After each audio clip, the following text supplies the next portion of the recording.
Yesterday, after CPAC actually ended, after Donald Trump went through this whole spiel, which I'm going to talk about sooner or later in another video, I asked the question, what the hell is going on with the Republican Party? Actually, I posted this whole statement. Here's the statement. From where I stand, we have a party that is doing everything in the name of power, very publicly, and no one in their party is batting an eye. First, they stand behind the guy blindly, even when he publicly and obviously does things he shouldn't do. They publicly and shamelessly claim that they're impartial at Trump's impeachment trials. They publicly said that no matter what the evidence, they will not convict. The Republican senators met with Trump's team before the trial actually started. In what world is that even justified to meet with the defendants before the trial starts? And more important, just as important, they're proposing legislation to make it harder for minorities to vote in the next election.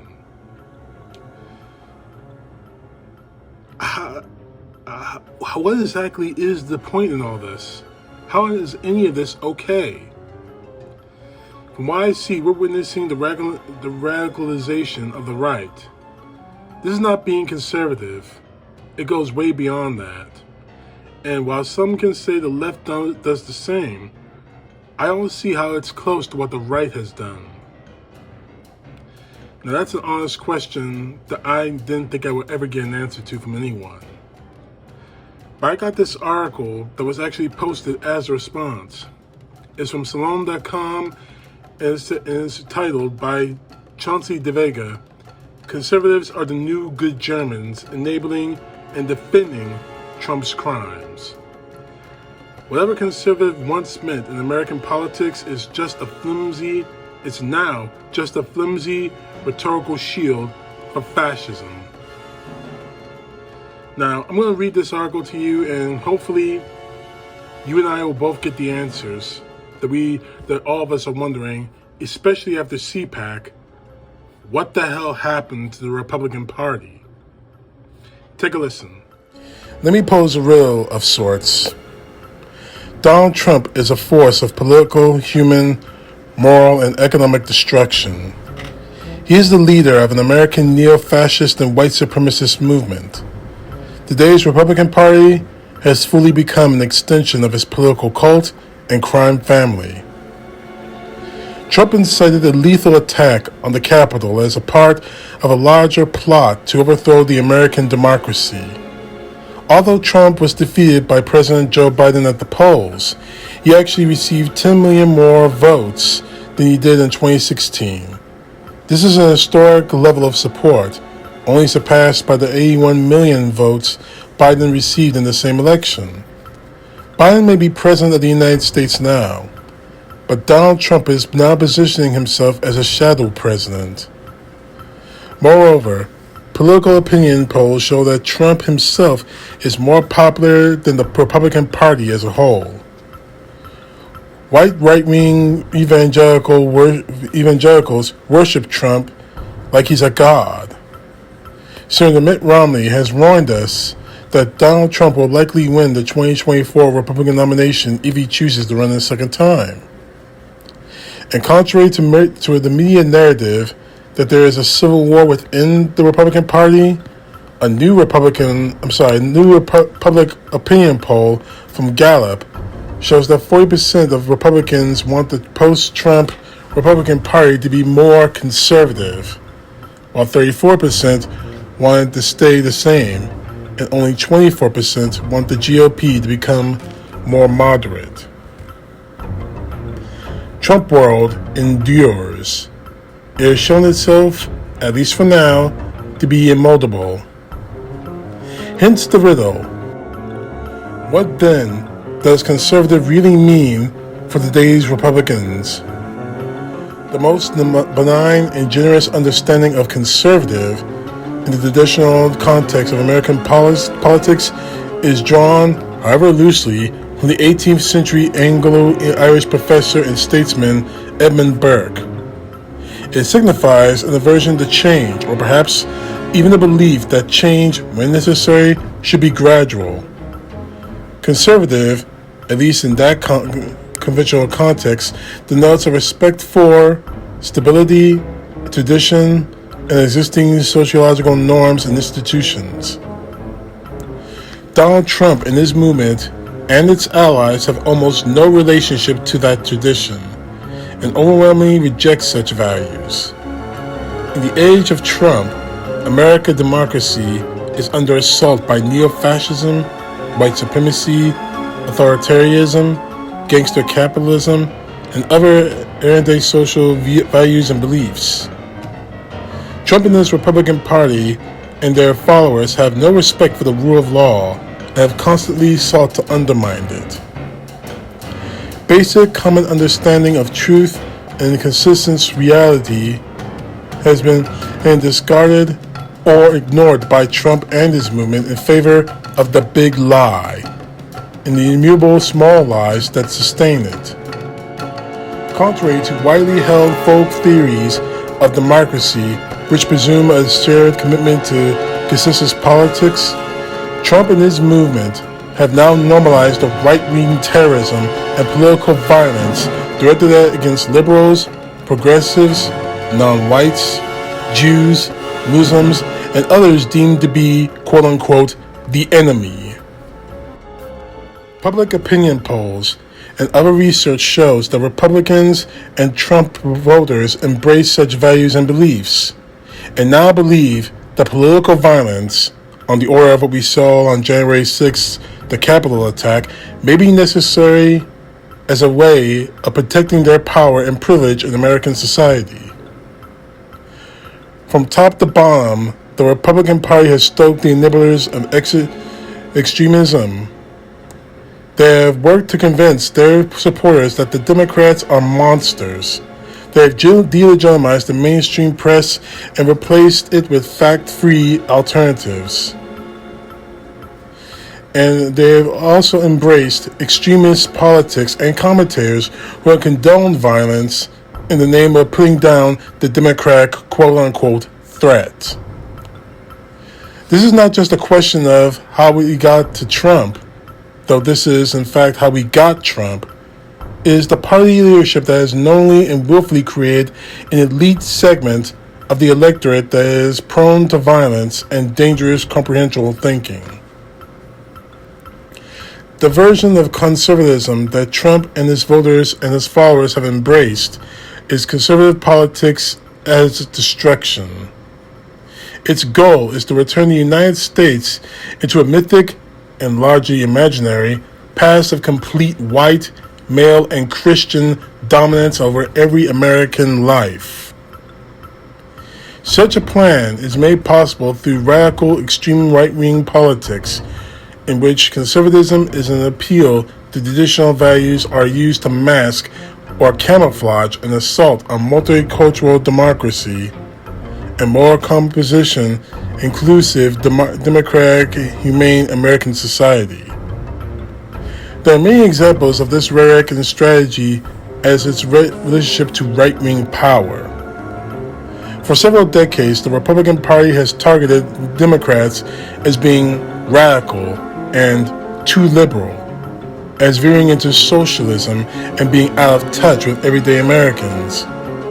In reality, the Republican Party has deployed a strategy and asymmetric polarization in which it has consistently dragged the Democrats further and further to the right.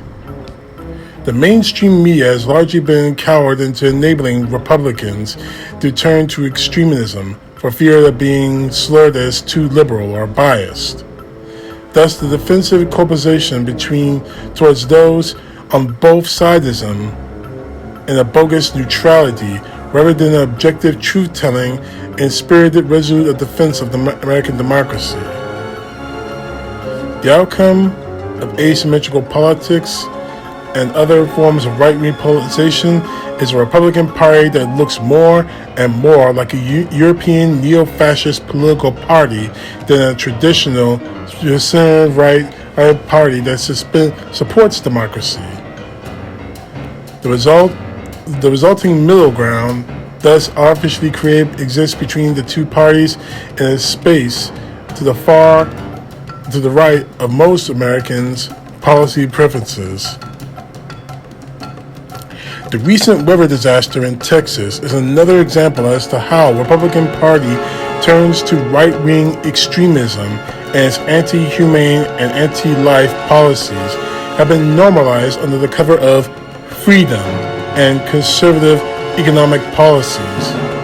In practice, these allow the free market to decide what is supposedly best for American society, on the pretext of maximizing individual freedom and liberty. Naomi Klein recently explored this in the New York Times, quoting her, "Blame right-wing panic for decades. For decades, the Republicans have met every disaster with a credo I have often described as the shock doctrine. When disaster strikes, people are frightened and dislocated. They focus on handling emergencies of daily life by boiling snow for drinking water. They have less time to engage in politics and reduced capacity to protect their rights.